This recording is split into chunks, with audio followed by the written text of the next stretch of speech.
सड़कों, रेलवे स्टेशनों पर भीख मांगने वालों को हम क्या समझते हैं? अरे कुछ मत दियो इन्हें, इनका तो यही काम है। अच्छे भले तो हो, कमा नहीं सकते क्या? शर्म नहीं आती? बच्चे के नाम पे भीख मांग रही है। ऐसे कई कमेंट्स हम और आप डेली कई दफा करते होंगे, क्योंकि आजकल कौन जरूरतमंद है और कौन आदती किसे पता।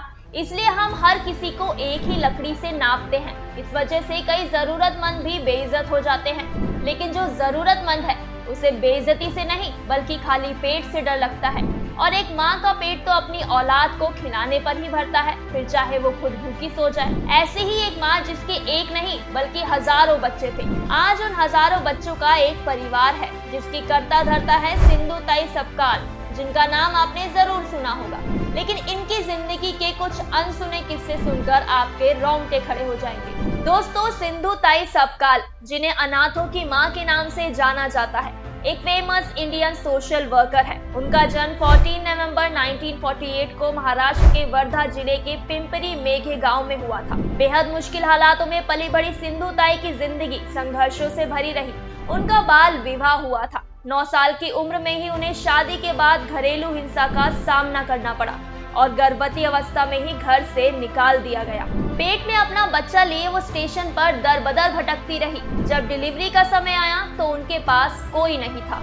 हालत ये थी कि बच्चे के जन्म के बाद उसकी गर्भनाल भी सिंधु ताई ने खुद पत्थर मार कर काटी थी। ये सुनकर ही रोंगटे खड़े हो गए ना। ऐसे हालातों से गुजरने के बाद भी सिंधु ताई ने हार नहीं मानी। उन्होंने स्टेशन पर भीख मांगकर अपनी बच्ची का पेट भरा। लेकिन एक दिन हालात इतने खराब हो गए कि उन्हें अपनी बेटी को अनाथ आश्रम में छोड़ना पड़ा और वो स्टेशन पर भीख मांगकर खाना इकट्ठा करने गई तो उन्हें एक बेसहारा बच्चा दिखा। उसे देखकर उन्हें तरस आया और साथ ही ये विचार भी आया कि इसके जैसे लाखों बच्चे इस दुनिया में होंगे। बस तभी से सिंधु ताई बन गई अनाथों की मां और आज महाराष्ट्र में उनके द्वारा खोली गई 5 ऑर्गेनाइजेशंस हैं, जहां सिंधु ताई के लाखों बच्चों के साथ अवृद्ध और बेघर लोग भी रहते हैं।